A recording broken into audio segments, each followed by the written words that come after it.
Hello, everybody, and welcome to yet another episode of The Slumber Party. Welcome. Hi. Hi. It's that time of year. It sure is. It's the holidays. It's the holidays. The and spirits. New Year's soon. Yes. Spirits are rising. The moods are high. The vibes are vibing. Do this again. I'm just going to talk like this. My lipstick, I put on lipstick just to be cute and festive, and it's just really. Well, do it again. I keep. This feels porny. You bitches should be paying for this. I know. Gosh, if you guys are watching the video of my lipstick right now, it looks really bright on camera, but it's not that bright. I'm really shocked as to why it looks like that. It's bright. But it looks gorgeous both ways, so you're fine. Thank you. Yeah. Okay, shall we jump into some of our light as a feather, stiff as a board? Yes, you first, please. Me first. Okay. Light as a feather. My light as a feather is, this time of year, the best thing right now, that starts to kick in, that gets me excited, is the pastries. Ooh. My favorite thing is the Sicilian strufoli. Ooh. Strufolis is so good. And if you don't know what that is, then you're not from New York. And you're not from New York and you don't know where you have no Italian friends and you have no Italian family members. Exactly. So if you're from the Northeast, a lot of Sicilians, they create these things. It's a holiday pastry called strufoli or whatever the fuck you want to say it.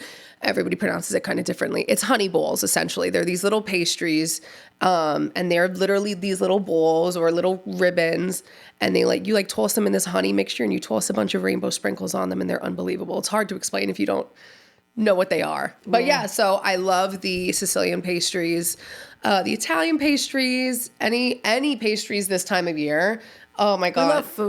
We love food. This is when honestly, we can make a food podcast. We'd kill it.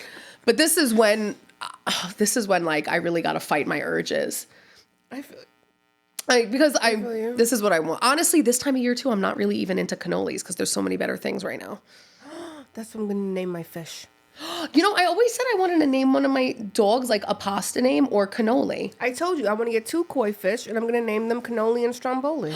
Yes, you did say that. Yeah.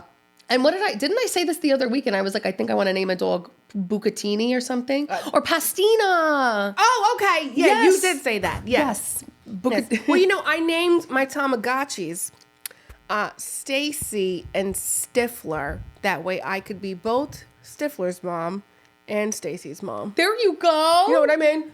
Oh, wait. I love that. Thank you. Both my Tamagotchis are dead. I did get them for Christmas last year. Oh, we're talking last year. Yeah. I thought this was I thought this was a couple years ago type of thing. When I was a kid, I didn't have 2 Tamagotchis. I had 35 Tamagotchis. Well, oh my God, I could barely take care of one. None of them lived, please. See, this is why I thought I wasn't going to be a good mom, because I was your Tamagotchis were dying. Because I was everybody's taking care of this fucking little thing on a screen. And I was this is too high maintenance. It needs to eat. I want to eat, bitch. I asked Caleb to get me 1 Tamagotchi last year because I wanted it as a bag charm. But then he got me 2. And I'm this is perfect. Stacy and Stifler. Oh my God. If you don't know the reference, Jennifer Coolidge is Stifler's mom in American Pie. Yes. And Stacy's mom is a song. Stacy's mom has got it going on. You know what I mean? Yeah. And what happens to Stifler's mom, Kat? Explain it to those who have never seen American Pie. She's got it going on just as much as Stacy's mom has got it going on. She fucks her son's friend and also her son's friend's father. Yeah. Yeah. Yeah. Yeah. And she's got it going on. She sure does. As she shall. Yeah. Go for it. Yeah. And her name is literally just Stifler's mom. They never call her anything else. But honestly, that's when you know the characters are good. I know. When they don't name them. Have you ever seen Fleabag? No. Fleabag is an unbelievable show. And they never name the main character. Main character? She does. She's never addressed by name. That's great. It's amazing. Fuck, what's her name? What's her actual name? She's an incredible writer. She's written on so many shows. Oh my God, I highly recommend you watch this show. Oh. It only had 2 seasons. That's all it needed. It won like so many awards. So good. Okay. Yeah, it's great. She like falls in love with a priest. It's a whole thing. And she like talks straight to camera. It's great. I love a story like that. Oh yeah, but just brace yourself for the first opening scene because my friend showed it to me and she was like, just watch the first opening scene alone. Oh. I was like, okay. Oh. Just brace yourself. What happens? There's a, how do I explain? Something goes in a back door. Oh. Oh. Something goes in a back door. So, I mean, I'll watch whatever. It's hysterical. It's actually so funny because she's talking to the camera as it happens. I love a taboo. You need to watch Fleabag. That it's reminds so me. good. I used to have a crush on the priest, Papa P. Oh, Papa P. He was Papa P. Oh yeah, Peter Pilsner. That was his name, and we called him Papa P. Priest Peter Pilsner. Yeah. Triple P. Yeah. And when I first met him, I remember I was in religion class and I was like new to the school. And he came in to talk to the teacher and he was like, "Oh, Catherine, this is Father Pilsner." And he goes, "Oh, Catherine." He's like, "I always said if I had a daughter, I would have named her Catherine." I was like, "Sir." I'll call you daddy if you want. Father. Father? Oh, Father, stop. You are too funny. Also, I annoyed the shit out of him, that poor thing, because of the time when I thought that I was pregnant with Jesus. Why don't we tell the class, in the name of the holiday coming up? Oh, it is coming up, isn't it? My stiff as a board is that Kat did this. My stiff as a board is this story. This is the craziest story, but honestly, you know what? I respect you so much for saying it. I had religious psychosis. And you know what? It is. I was a child. I feel like the best people have healed from religious psychosis. Sure have. Quite the opposite. And the worst ones are in it. So, Kat, tell the class. Okay, so here's what had happened, people. Okay. I was at the time in school. And I think I was about 15 or 16 years old. And I missed my period for 3 months. So, of course, first thought, tell the priest. So I go to Papa P. Tell the priest. And I'm like, Papa P, Zeddy, I'm pregnant with our Lord and Savior, Jesus Christ. Mm-hmm. And he was like, what are you talking about? And I was like, forgive them, Father, for they know not what they have done. Please continue. I was like, literally, first of all, I'm already a Middle Eastern Jew, just like Jesus's mother.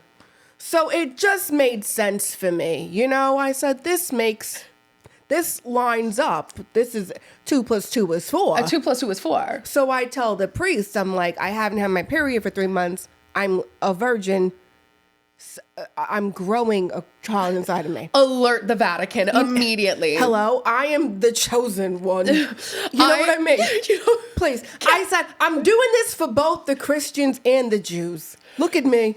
The Messiah is on his way. Kat's like, do you guys understand what I've just done? I don't think you guys understand the presence. Right. Always the main character. Right. Thank you. But nobody came to me in a dream. Like, Gabriel didn't come to me. So I'm like, you know, they have, like, no one told me I'm pregnant, but obviously I am because I had my period. So then Papa P goes, Catherine, I think you should see the nurse. I was like, look at her. She's out. She's out, nurse. Go like, look at all these non-believers. You know what it is? Because so much of like children have been indoctrinated in the same way. They're probably like, hey, nurse, we got another one. We got another one who thinks she's the Virgin Mary. She's loose. We got another one. Can you come down here, please? So I go to the nurse. The nurse is like, I actually don't know what's going on. Then I tell my mom I missed my period for 3 months. I'm like, I haven't had sex. My mom's like, yeah, I know. And we go to the doctor, and turns out I was just stressed. Can I tell you something? Go ahead. I'm just thinking about these individuals that are listening to you and how they have to go home to their families. And you're like, this fucking little girl. And their families are like, how was your day? And they're like, this little fucking bitch had the nerve to tell me that she's the Virgin Mary. Yeah. And they're like, I gave my life to God and this little girl thinks she's the Virgin Mary? Yeah, is it my fault that you don't believe your own scriptures?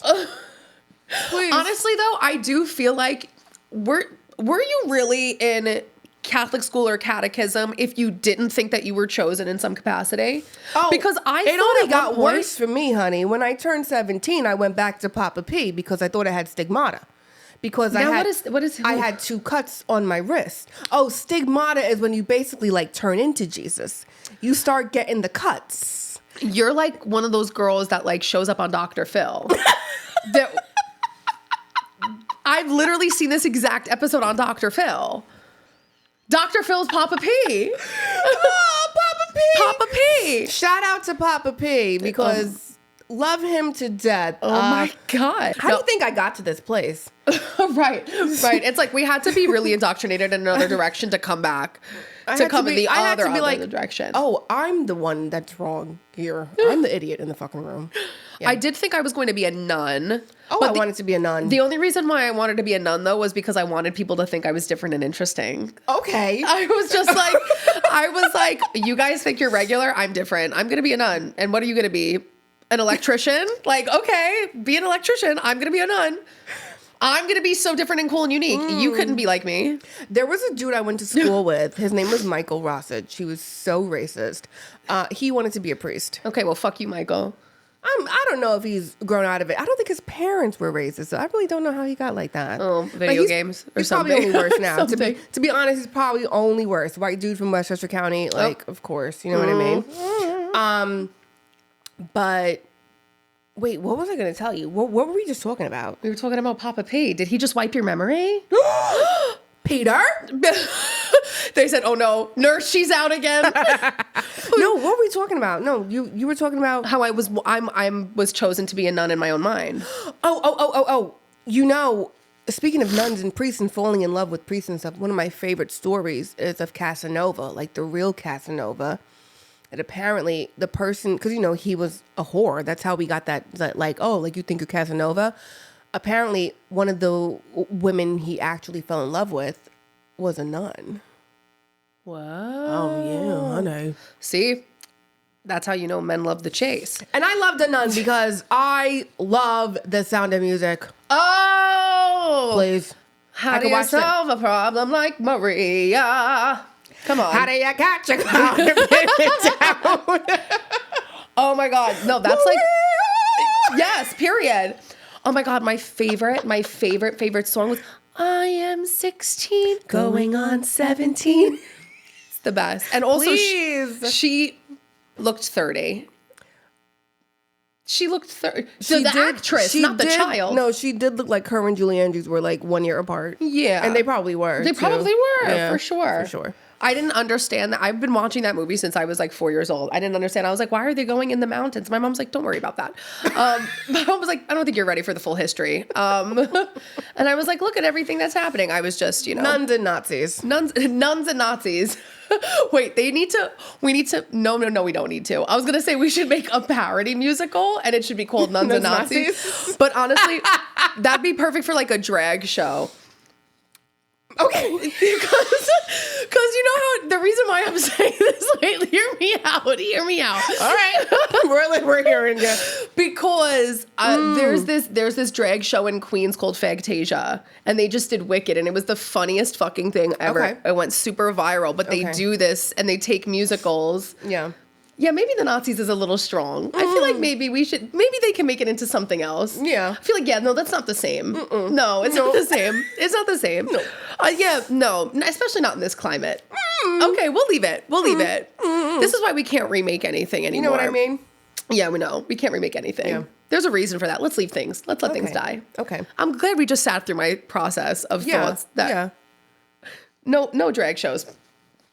That was a lot. That was a lot.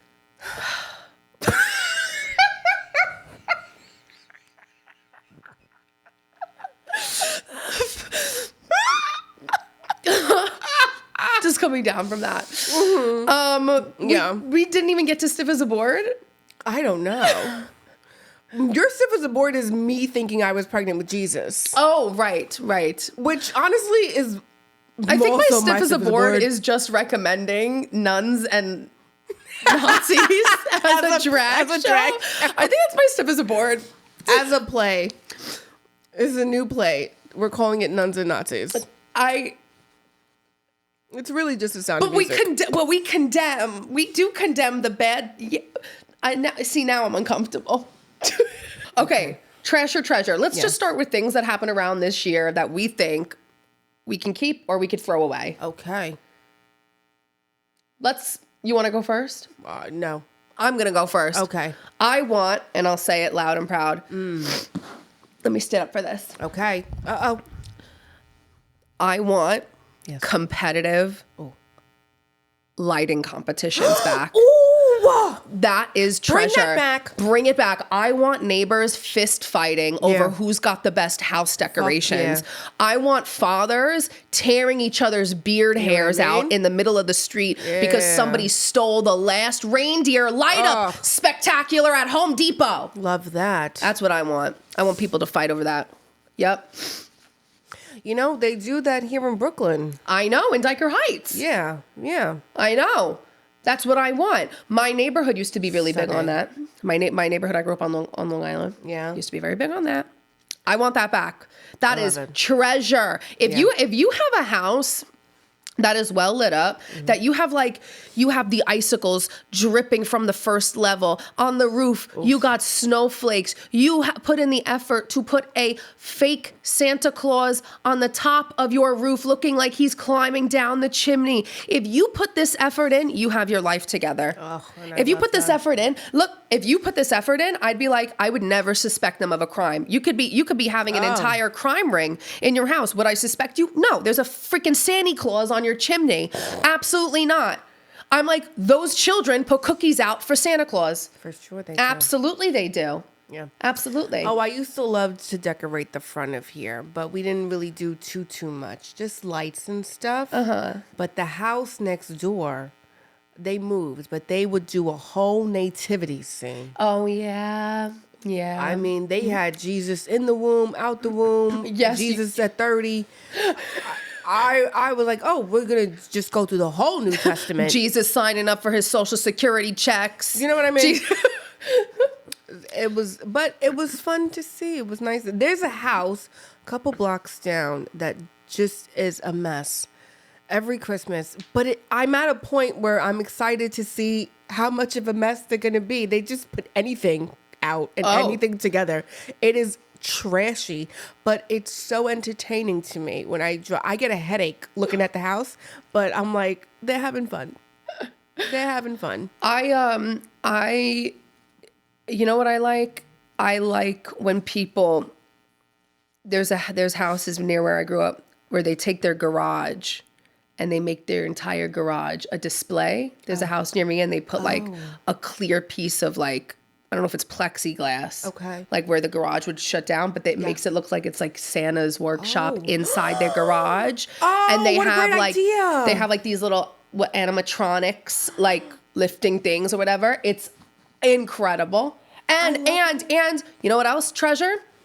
When you're like a house like that and you put out a mailbox and they're like letters to Santa and all the kids like drop off letters to Santa, or you can drop off donations for like to give to a charity, but you have to like say that you're giving it to a charity. This is so sweet. That's the kind of house I want to have. I love that. Yeah. Now that I said my treasure, let me say trash. Okay. Throw out the blow-ups. Oh. Enough with the blow-ups. Oh. I'm sick and tired. You know why? You know what? Same. Because there's houses that'll have 75 freaking blow-ups using a lot of electricity. Yeah. Using not only a lot of electricity, I find you lazy. You can't compete with the dad that put the drippy icicles on all levels of his home and put the Santa Claus climbing down the chimney. You can't compete with the dad that climbed the ladder on multiple levels and cascaded across his windows to put multiple decorations on. You just plugged a bunch of things in, used up all the electricity on the block. I don't want to hear it. The blow up snowman. Trash. I really hate them. Oh yeah, even my family, they've had the same thing for many years, and it's broken. It says like Noel, and then Mickey like pops out of the O. That's so fucking Mickey cute. Mouse. Noel. I love that. My mother has a Santa and a Mrs. Santa Claus or whatever, and they move, and they're older than me. Treasure. I think those things are alive, low key. I'm like, stop putting those out. And she was like, I'm gonna save these for you. I'm like, I'm not. I actually don't want them. You save these for me, I'm burning them. Actually, matter of fact, I'm burning them in a ritual. For sure, those creep me out. My mom has something very similar. Maybe no. My mom has them in rocking chairs, and the rocking chairs and they're like knitting. Because my mom, they have a fireplace. Okay. And they were really cute when I was younger, but it's 20 years ago. Yeah. And like Santa's like, and Miss Claus is like, and she's got a knitting needle. So she looks, I'm like, we just can like reclothe them and use them for Halloween. Because the way she's poking that knitting needle is really giving. Oh. Yeah. It's very scary. Chucky's Bride. No, 100%. Sure. Yeah. 100%. Well, trash for me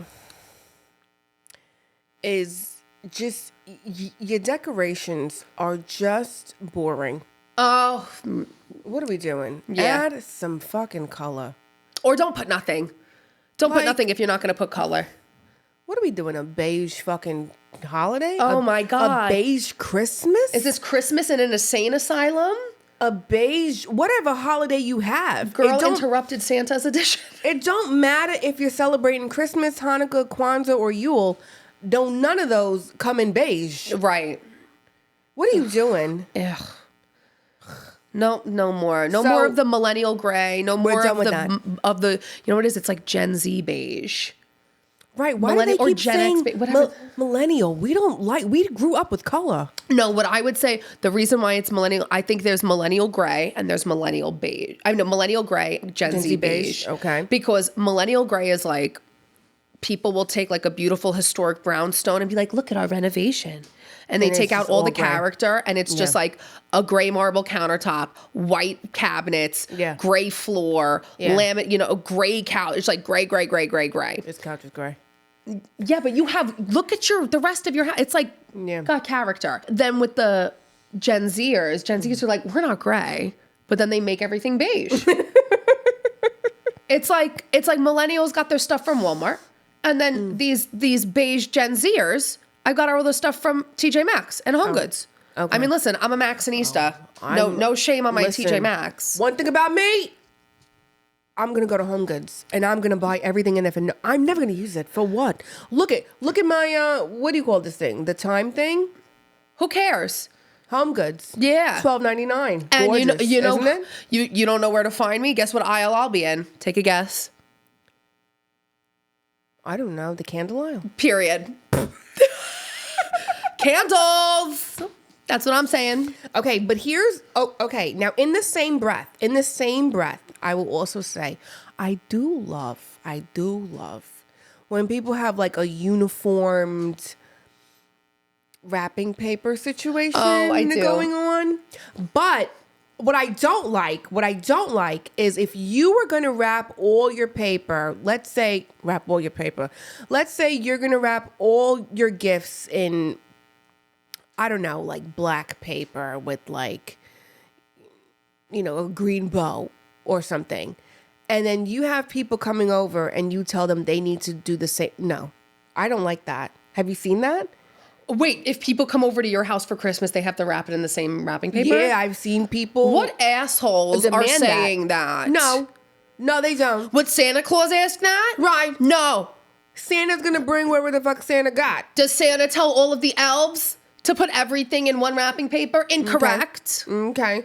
But I love when, like, under the tree, the gifts they wrapped are all uniformed. And then the gifts people bring are all in different wrapping papers. So those came from I don't know. I just like that. No, I completely agree. I just like that. I just think Christmas is all about nostalgia. It's about color. It's about I feel like this year's going to be an amazing Christmas, an amazing holiday season, an amazing, like I feel like it's going to be incredible. I kind of want to have like a big holiday party, potluck. Yeah, because I feel like all of my friends we all celebrate all the holidays. Yeah. So I'm like, let's just have one big friends holiday party. I love that. And everybody can bring something traditionally to our culture or our holiday or our heritage or whatever. Yeah. Like a big fun. I'll bring a menorah. Bring a menorah. Yeah. I have so many. Yeah, For no reason. For sure. Oh, you know what I just thought of? Oh, tell me. I just thought of one more, not to cut you off. Ooh, you didn't. Trash. Okay. This one's going to be tough for me because I want to like it. Ooh. And I do like it. Oh. But it's still trash. Right. Eggnog. Okay. No. Correct. Because I think eggnog is cool and fun, but number one, I do think it's somewhat of a waste because it's so thick and it's really caloric. It's got a lot of calories, very not healthy for you, which is, but like, who needs to think It's about the their holidays. healthiness? You don't need to be it's the healthy. holidays, right? But I'm like, can we make like a diet eggnog? Because I could like feel like I could taste how heavy it is when I drink it. I just don't enjoy it at all. I feel like if you have one glass, it tastes like I'm drinking 500 calories in a glass. Oh. Because it's essentially like what? Like, I don't know if there's eggs. How do you make it? I don't know because I don't drink it. Although I make a lot of things I don't eat, so God knows. But every holiday season, because I am marrying a Puerto Rican man, Coquito? we make coquito every holiday season, and I've gotten very good at it. One of our friends, Mark, makes phenomenal coquito. Coquito's bomb. Yes. And I like to make it very strong because what good is coquito if it's not strong? Yeah. Yeah. I brought like a bottle to like my dad's side of the family's house, but they're not really big drinkers. Or they just think that I'm like a crackhead and they're like, okay, Diana brought drinks, look at her. Oh. And I brought it and like nobody enjoyed it with me. I was like, oh, so I'm just bringing my own bottle and drinking it here. My family would drink for anything, okay? My aunts drank pregnant. They're like, a little glass of wine's not going to hurt you. It's just some grapes. A glass of red. Any other trash or treasure during this time of year? Oh, I got one. We touched on it a little bit. Earlier before the episode. Before we started filming. What was it? Trash. Yeah. When you're home and you get a text from an ex. Oh. Throw it away. Throw it away. Unless you really need to get laid. Okay. But don't let your family see them. They don't need that. Right. No. Right. Yeah. I don't have these problems. I mean, I sure as hell hope I don't. My ex, I told him to join the military. He thought I was crazy. And guess where he is now? In the military. Congratulations, I think. No, I would never congratulate that human. Okay. But glad to know that there's an ocean between us. Yeah, no texts from exes. Right. Not and unless... also, don't text them. No, don't text them back. Yeah. Not unless you're bringing home, like, your current significant other who is such an incredible freaking upgrade. If you know where your ex is going to be and you happen to be there with your incredible upgrade, I say milk it. Milk it. Show you and your date off. Oh, you thought I cared about you? Do you see my date? Do you see my man? Do you see my person? Do you see my girl? Ha! You think I'm going to give you attention? You fucked up. I am a very, when I am done with you, lover, friend, whoever, you literally don't exist to me. You're not even going to see my new person. Okay. And actually, I posted this today. I was like, you could watch from the fucking cheap seats, babe. Oh, yeah. You could watch my life watch from the fucking nosebleeds with popcorn in your lap and regret in your fucking throat. Period. Uh-huh. Enjoy the show, bitch. Oh, yeah. You don't. I literally, when I'm done with someone, I pretend they died. Right. And so, I've never bumped into an ex or an ex-friend. Right. Ever. Me neither. Because actually, that's so crazy. I create a new reality where they don't fucking exist anymore. I already mourned them. I'm like, oh, rest in fucking peace. So when people are like, Kat, I bumped into so-and-so, I'm like, why were you at the cemetery by yourself? That's weird. Don't you know you shouldn't be in the cemetery after dark alone? Yeah, that's crazy. Why are you there? That person's dead. And quite frankly, I should be dead to them too. Right. Please. Right. This is true. And that's why you shouldn't have fake pages watching me Oh. or requesting that your friends watch me because I should be dead. Oh. You're dead. I'll send your mother a card. Oh. Condolences. You know what I mean? Condolences. Whatever. Like, we don't exist anymore in each other's lives. True. My friend and I were talking about this yesterday, actually, when we were talking about people in our past. And it's like, I don't want to forget you, right? I don't want to pretend like you didn't exist or like this moment in my life didn't happen. But I'm not bringing you in the future. No. Good night. You know what makes it easy for me too is, and if anybody's struggling to like leave somebody in the past, especially during holiday season when oftentimes they reemerge, always remember, did you like the person you were when you were around this person? That's a good thinking piece. Because often we're always thinking about the person they were around you. But ask yourself, did you like the person you were around them when they existed in your life or in your world or in your realm? Because I think about this often. I think about bumping into my other ex-friend, roommate. Mm-hmm. And I think often, I'm like, if I met me, the version of me that was living with her and friends with her, I would be like, are you dumb? Are you dumb and blind and stupid? You have talent, you have an education, you have a brain, you have guts. I look back and I'm ashamed of the person that I became in that relationship. And that's what keeps me really strong and being like, I would never go back to having that person in my life. It makes it so much easier. Always remember, did I like me when I was there? And if your answer is no, that's a good thing. You're evolving. If your answer is yes, then you have to reevaluate some things because you should always be growing upward. Thank you. I'm embarrassed. Yeah. About certain people. But that's okay. Cringing from your past is good. It just means that you're growing. It's growth. It's evolution. You've evolved. To go this way. Yeah, it's true. It's true. Yeah. Shall we do pillow fight? Okay. What are we going to fight about? All right. We have a new segment, guys, and it's called Pillow Fight. Basically, we disagree. Or we don't have to disagree, but it's just going to be, it could be. Honestly, it could be. It's just going to be a really spicy hot take, a take that we don't know will be taken that well. Ooh. Could come off as satirical, sarcastic, or serious. Okay. But it's just a hot take that maybe some of you at home will also not agree with, or maybe you will 100% agree with. We don't know. I have one that I would love to talk about. Okay, please share with the class. My topic for pillow fight is, I think therapy is a scam and an MLM.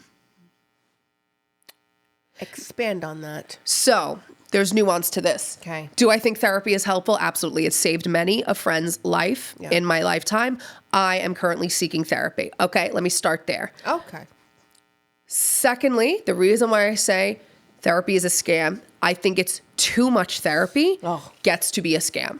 I feel as though if you're seeing, unless you absolutely need it, which if you have gone through the most traumatic thing where you physically cannot operate and you need mental therapy, very, very, very different.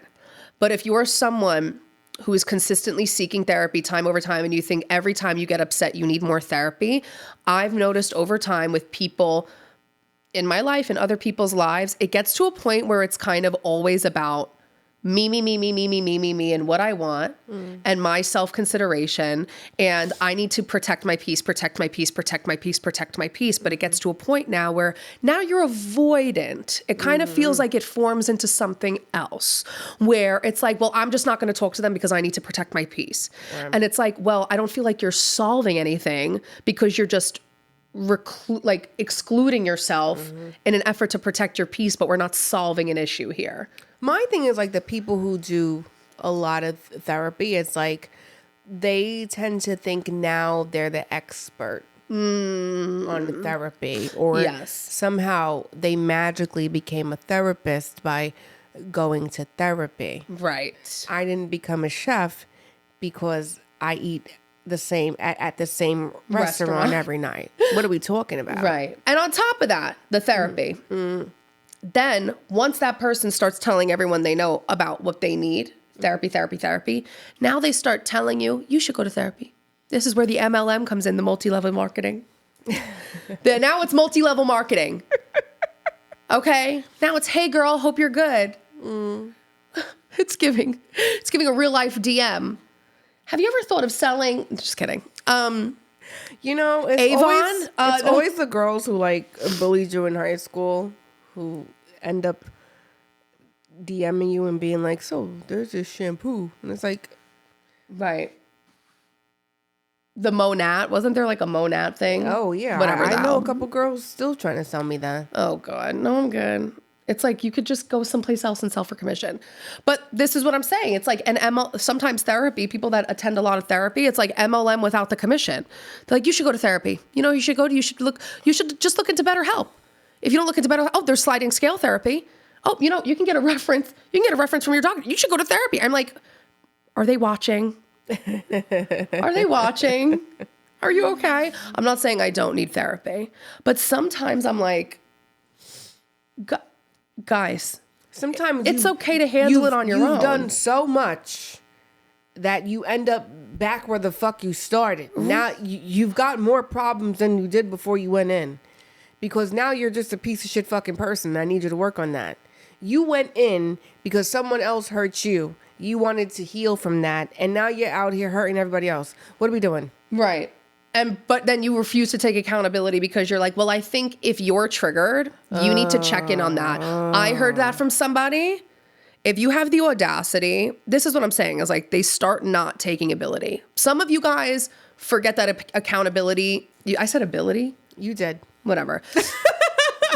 You guys forget that accountability exists when you've gone to therapy so much because you start therapizing other people.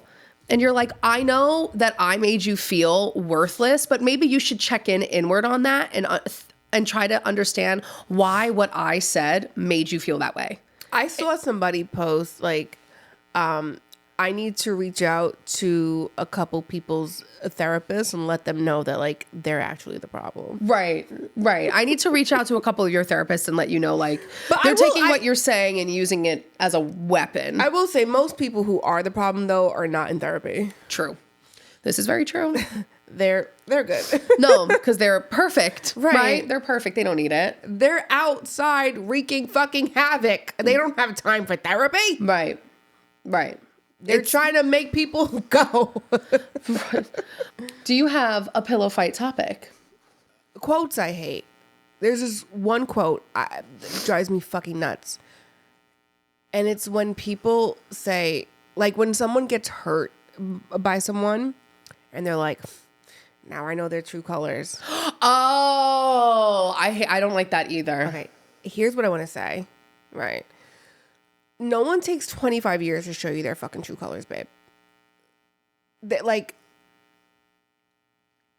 is it their true colors, right, or is it that you pissed them off, right, and they reacted in a way that you didn't fucking expect or like? Oh, I don't like that. I don't like that either. Do you know what I mean? No, yeah, I think it's such a cop out. Right. Now, there are situations where this isn't exact, right? I.e., if you're in an abusive relationship, no one on the first day is abusing you. That's not how that's true. Like, they lead into it. However, in the same breath, I will say, even if someone took 10, 15 years to start abusing someone, I promise you, the signs were there. The signs were there. Yeah. So if just the way you perceived them was different. Right. So if you keep poking the fucking bear, and then all of a sudden the bear is like, rawr. Right. You're like, oh, now I know the bear's true colors. No. You were poking it for 20 fucking years. Right. Of course it's going to attack you now. Tell the whole story. So I have a problem with that quote that like, oh, I didn't, now that they're upsetting me, now I know their true colors. Okay, well, why don't you tell the class what the fuck you did to make them upset? Right. Right? But they won't. Of course. Because they'd be like, it's not about what happened. It's about the moral. It's about what they made me feel. In their mind, they're like, okay, well, I stabbed you in your back 99 times. So I don't understand why on the 100th time you're fucking crying about it. Right. Now like, what changed? Now I'm upset that you're upset. Right. That's what it is. Like, that's how you sound to me. Yes. Whenever someone says, oh, I was, this person's lover or friend or whoever for 30 years, and then all of a sudden, now I know their true colors. Now you know their true colors. I don't know. I feel like that's not the whole fucking story. No, I feel like that's not the whole story. It is such a cop-out. Yeah. Because even like with my situation with Yolanda, an ex-friend, that's her alias, Yolanda Salvador. Okay. I think the person she became at the end of our friendship, that's not her true colors. Right. She's not a shitty friend, but she became one. So that's who she is now. But I do think at some point in her life, maybe she'll change or something will change and she'll have a fucking epiphany and she will go back to being a great human being. But at her core, because I knew her before, at her core, she's a great person and she's a great friend. She's not right now. Right. Actually, I don't know her right now, so I can't say that. But at the end of the friendship, well, no, because she still hasn't called and apologized. So yeah, she still ain't shit. Okay, you know what I mean? But yeah, but at the end of the friendship, she became someone else. But I know that's not her true colors, and I know she's capable of going back to who she fully was. Yeah. Right? Because of course we changed, but we don't. She did a 180 with her personality. It's not like a soft change. It was a hardcore change. Right. You know what I mean? So I beg to differ. If somebody all of a sudden just became a bitch overnight, or they express to you that they don't like something that you did, you hurt them in some way and you lack accountability. So instead of you saying, you know what, I fucked up, my bad, how can I make it up to you?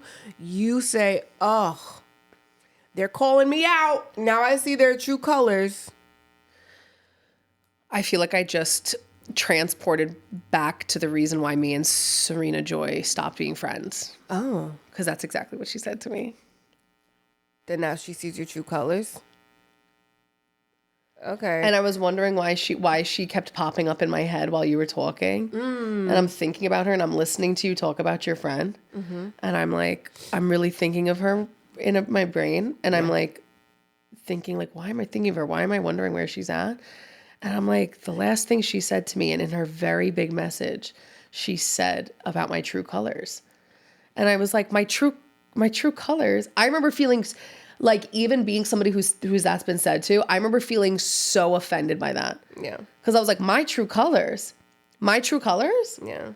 The girl who rode for you, I gave you a fucking 3-page Excel sheet of everything that you should do in order to save you time, make money, and make sure that you can pay your bills.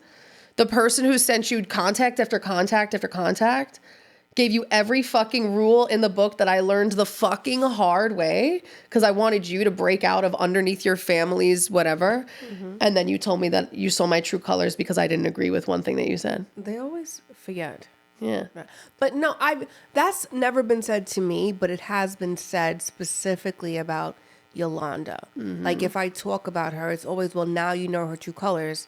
And I'm like, but that's not her true colors. She actually is not a shitty person at her fucking core. No, she evolved into that because of her environment and because of who was around her and her surroundings and what she had to adapt into because of those surroundings. I'm sure. I'm sure.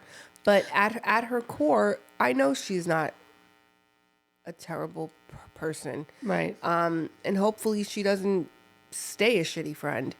And maybe she was only a shitty friend to me. Maybe that energy was solely for me. I don't know.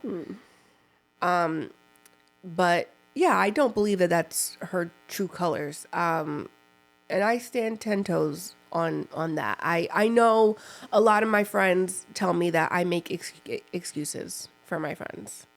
And they're like... That's just because you have a lot of empathy for people. I think when people say you make excuses for friends, but I think when you've been through a lot personally, you're able to be like, oh, well, you don't know what this person is going through, or this person had this, or this person had that. But I don't think you make excuses, but I do think that sometimes a lot of people that have a lot of experience in life, because they've seen so much, they often will use that to give somebody a break. And then after a couple of breaks, it's like, how many more breaks are we going to give them? Well, that was my thing with her. I was like, okay. We're done. Yeah. Yeah. No. Yeah. I mean, but I'm like that in general. I give people a shit ton of chances. Yeah. People deserve chances. I'm a firm believer on that. Right. Firm believer. I think if you're somebody who, that's another thing. I think if you cut people off too fast, that's also another kind of therapy is a scam situation, because I understand cutting people off, that's necessary. But if every time somebody upsets you and you're like, they're done, I'm cutting them off, that says more about you than it says about them. That's how Yolanda was, though. She was like, if you pissed her off a little bit, she's done with you. No.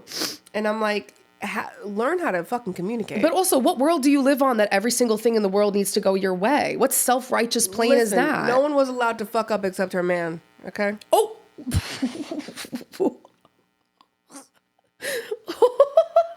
But you know what? It goes to show, it's always so funny, though, because when you are the one that sticks around the longest, and when you do finally cut it off, it's almost like, I'm the bad guy, right?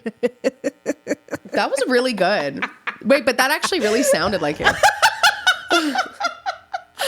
But yeah, then you become the villain. I was the same way, because, even Serena Joy, she reached out to my other friend, let's call him Damon. And Damon told Serena and was like, I'm going to be honest with you, I don't think you handled that the right way when it came to Diana. And she cut him off too. I bet.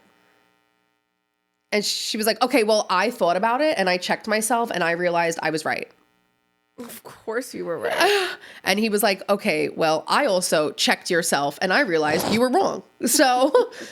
but that's like the person I told you that in my life currently, that everyone, you included, who were like, I think you should have a conversation with this person.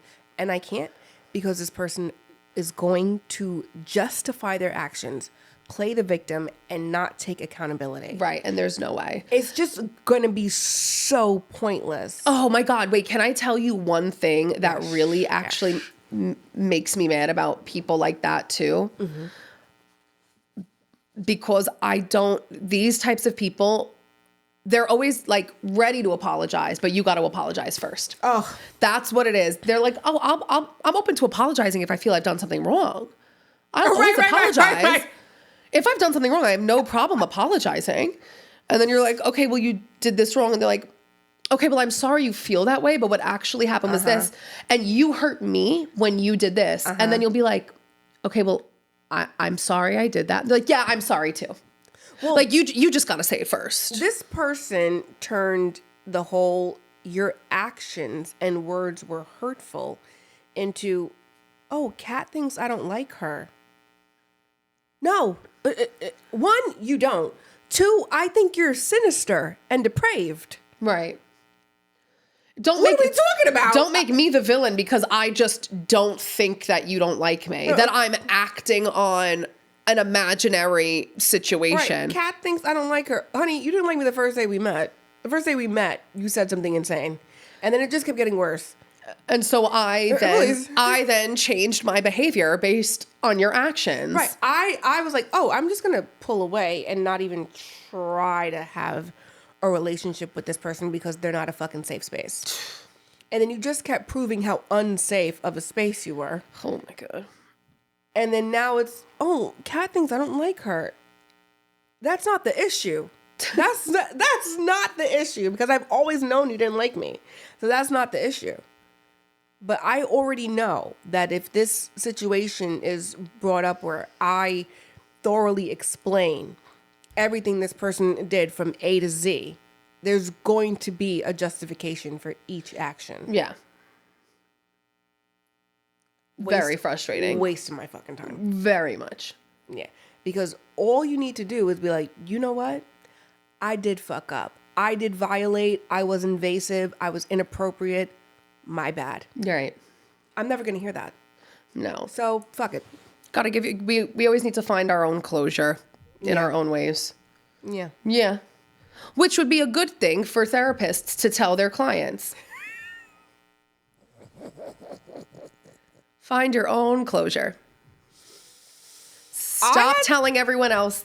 I had to find closure with certain people. You know, I think we talked about this before, but, you know, Tanya Harding, an ex-friend, and I, we had a conversation. So we had closure. We had a talk.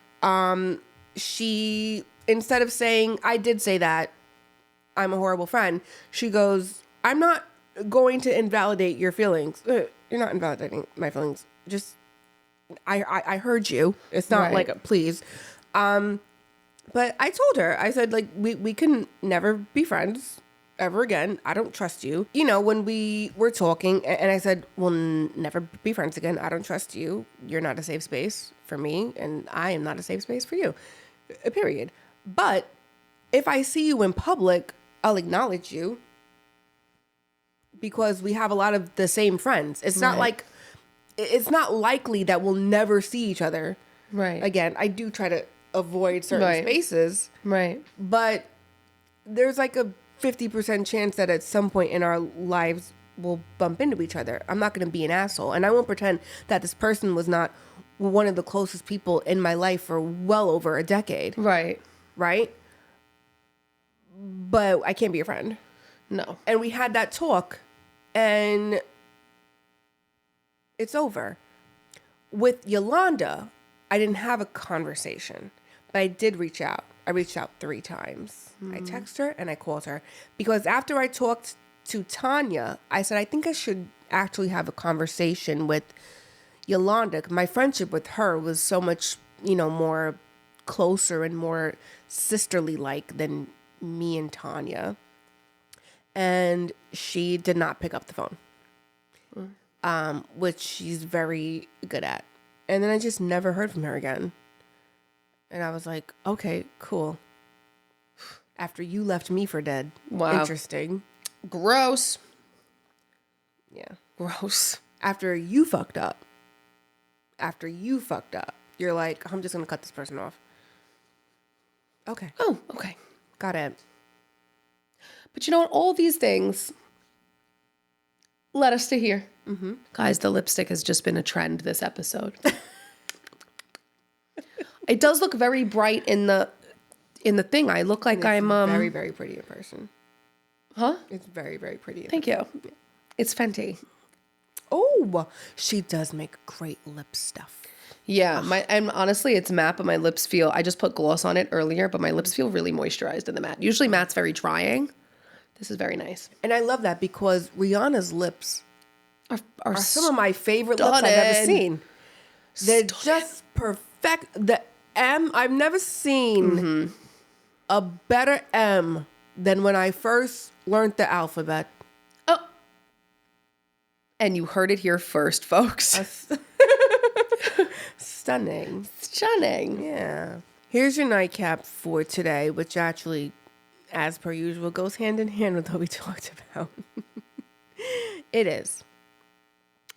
You are allowed to outgrow anything that keeps you small. Yes. That's so important.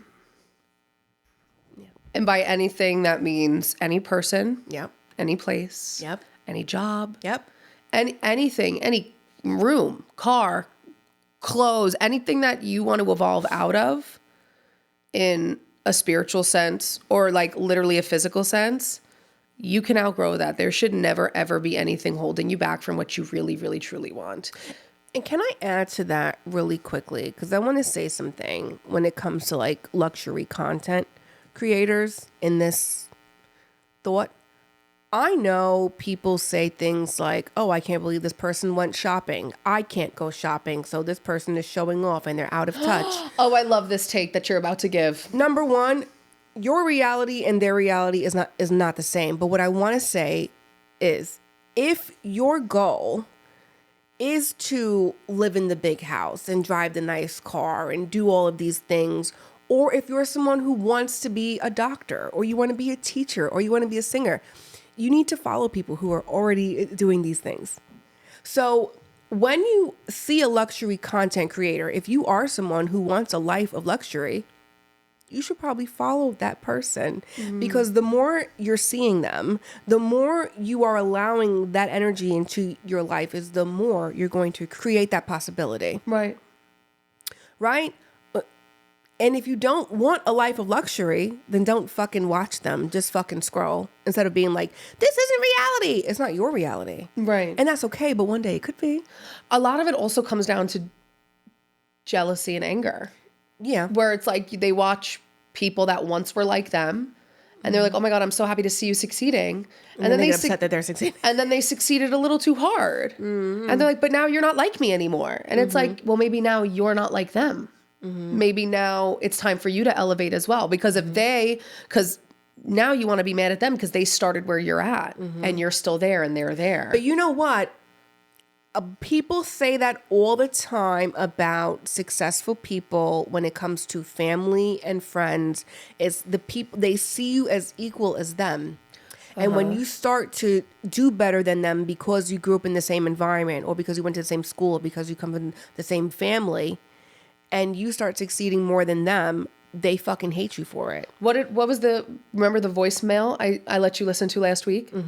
I had a voicemail last week from a family member. Has nothing to do with my job, has nothing to do with my career. They're just mad that I cut them off for the time being because I don't agree with their actions. They had the nerve to, in the same breath, in the same voicemail, mind-boggling, in the same voicemail go, you're not answering me. I find it ridiculous. You know, I bust my ass every single day. I work my ass off every single day. And what do? You sit at a desk, you sit behind a counter, which I don't do. I work at my desk in my studio. Maybe that's what they're referring to. They said, you know, and I'm sick of it. You're sick of the fact that you work your ass off every day and I look more successful than you and I'm not doing the work that you're doing and that makes you mad. That's what that sounded like to me. Then in the next breath says, but I need you to do me a favor, after insulting what I did for a living. But I need you to do me a favor. I need you to do a favor for my boss's son. Then this is also a person who called me every single name in the book the week before, made fun of where I lived, because I don't need a lot to survive. I lived in an apartment with 5 roommates. I shared a studio apartment. I don't need a lot to survive because I know that when I have what I want, I'll have all that I need to survive. I'll be so grateful for a little, and then I'll have a lot and I won't need it because I'm grateful for what I have. And that makes them really, really, really angry. And at first it used to hurt me when people would say that, but I know that every single time somebody asks them about me, they are always gloating about me. And they're always saying, oh, my family member does this or that. And it comes from a place of insecurity. And instead of being mad at them for that, I have sympathy. I'm really sad that you still feel so low about yourself. And I wish that you would alter your brain to know that you deserve whatever you want. I'm not at any level higher than anybody else, but the fact that me living the life that I want, and it's not a conventional route, and I'm still happy, and I'm still showing up, and I'm still grateful, and I'm still blessed, really angers certain people in my life, and it's going to anger people in your lives too. And I'm sure you've seen that as well, where when you start working and doing what you want, they're like, well, why is she having a fun time doing what she wants and I'm not? Oh, when I started music, instantly. Well, you know, that's a really hard career and like nobody makes it. Right. So, yes. Like literally let me know like I would never make it. Yep. And my thing is like, if that were the case, then we have no music at all. At all, ever. So that actually makes no sense. Thank you. But well, I don't come from a family where like no one is successful. So it doesn't really matter how successful I am or could be. My family they really wouldn't care. Right. But I have seen family members that like they make more than other people in their environment, and then everybody just fucking uses them. Right. Give yourself space to grow and outgrow people, outgrow places, outgrow mindsets, because it's a small mindset to have. That's a big one. Outgrow mindsets. Because the mindset, that's really where it comes from. It's when you look at somebody who has more than you and think that they shouldn't have it and I should have it. That's a mindset that's already you've already put yourself beneath them by thinking that way. That's very true. And the more you think in that negative space, the more you're going to attract of that negative space. And the more you're going to reject the space you want to be in. Right. Because if you watch somebody who's doing really well or is a luxury content creator or a luxury artist, and you think of them, you can think of them almost as like a friend. Oh, I'm so happy for them. Oh, I love that bag. What a beautiful choice. What a beautiful idea to grab that bag and that handkerchief. Oh, I love that. Oh, I would love to pop into the store and see that in person. As opposed to they shouldn't have that. They shouldn't have that because that's ridiculous for them to spend that amount of money. That amount of money is my full year's paycheck. Yeah, it is. I just think if there's something you want to do with your life, you should be following creators on social media who are already doing that thing. And what it does is it opens the door to invite that life for yourself. Right. But if this is a life you want, and this came up in my mind because I saw it on TikTok recently. I forgot who the girl was, but I think it was Jackie Aina. Oh, yeah. I love Jackie Aina. Me too. But the bitches are always hating. Yeah. Meanwhile, everyone who's ever met her is like, bro, I don't even know her and she helped me and she's so sweet and she's so this and she's so kind and she does so much for people. Jackie will just like be like, I don't know, cleaning her kitchen, like, or doing her hair, and they're like, oh, she's showing off. How? She's just standing there. She's not telling you, look at my kitchen. This is what I paid. Aren't I so much better than you? She didn't say she's all that. You think she's all that. Right. They find it as an insult when somebody in front of them has more than them because it shows a mirror to what they don't have. Right. That's what it is. It's, well, how could she be better than me? That's not fair. I think as people, we just have to work on that. Yeah. You know what I mean? But like I said, I think for a more positive thing, just follow the people who are already doing the things that you want to do and are better at it. Like you want to be a dancer, follow a bunch of choreographers and dance teachers. And you know, if you want to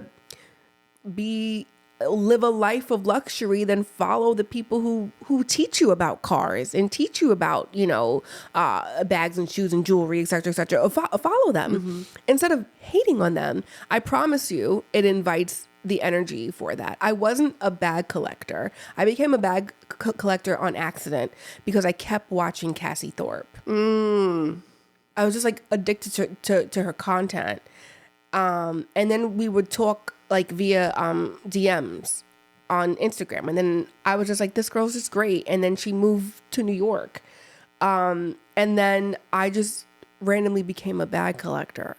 And I'm like, I think it's because I kept watching her fucking Yeah, because you start whatever you intake. Yeah. Whatever you ingest. You become. Yeah. Yeah. Yeah, that's very true. Yeah. I love that. Yeah. I love that we ended on that. Me too. All right, guys. Love you. Love you guys so much. Remember to like, share, subscribe, and share, and follow us on all platforms. Yes. We love you. Have a great week. We love you. Have an awesome week. Don't shop too much. Buy us something while you're doing your holiday shopping, okay? Love you guys. Bye.